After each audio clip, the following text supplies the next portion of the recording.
introduce myself in case you don't know who I am. My name is Steve Score. I was the chair of the Save Glenfield Children's Heart Centre campaign, and I'm currently co-chair with Sally of the Save Our NHS Leicestershire campaign. I want to say something about that in a second, but I want to make some personal points actually about the NHS, because this year, as many people here will know, is the 70th anniversary of the National Health Service, which is one of the crowning achievements that ordinary people in this country have ever had. You know, the idea of a full, comprehensive health service, free to everyone, as a principle, was an absolutely fantastic achievement. And, you know, everybody is, of course, affected by the NHS. I'm actually come straight from my dad's bedside in hospital. Unfortunately, he's had a very serious accident with very serious injuries. He's currently in intensive care in King's College Hospital in South London. But, you know, what struck me is the absolutely amazing care that they have given him while he's been in hospital, and giving him a chance of life, which he would not have had if it wasn't for the National Health Service.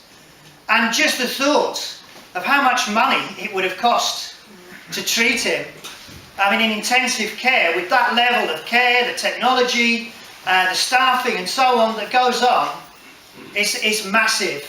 And if we were living in somewhere like the United States, then we wouldn't be getting that kind of care.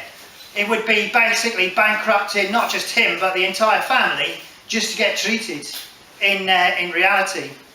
I also had a personal stake in the NHS because my son had open heart surgery a couple of years ago at the Glenfield Congenital Heart Centre, the East Midlands Congenital Heart Centre at Glenfield Hospital, and got involved in the campaign to save the Glenfield Heart Centre when it was threatened with closure by NHS England nationally, but in reality behind them were the government pushing for closures of all sorts of facilities across the National Health Service. But that campaign has proved that we can win battles, because thousands of people got involved in that campaign and helped to win it. And it meant that, yes, as I often say, we had the right arguments. We had, you know, we were right. We had right on our side. But that is not enough to win a battle sometimes. What you need is a mass movement of ordinary people standing up, organising, coming on marches, doing all sorts of things to mobilise a movement in order to save these facilities. But we proved, with the saving of the Glenfield Children's Heart Centre, that we can win some battles. And those of us on the steering committee were very keen that we took that energy and that dedication from all those people who campaigned around the Heart Centre into the wider war, if you like, to save our National Health Service, which is currently under threat from funding, understaffing and privatisation.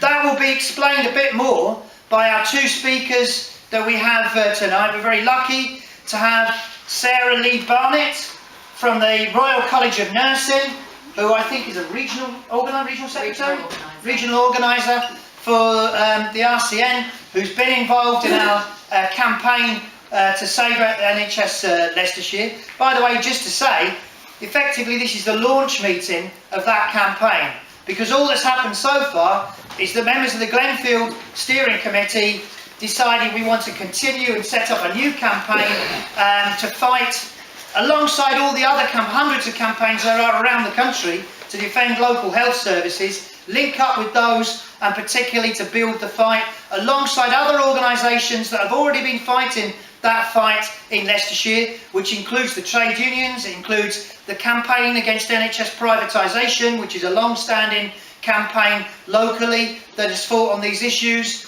and other activists who fought to defend the NHS. we're trying to link up with all of those to build a campaign that can actually win the battle. The other speaker is Sally Ruan, who's a health service academic at De Montfort University, who also has been a prominent campaigner in defence of the NHS, a member of the campaign against NHS privatisation and so on, for a whole number of years. So those are the two speakers.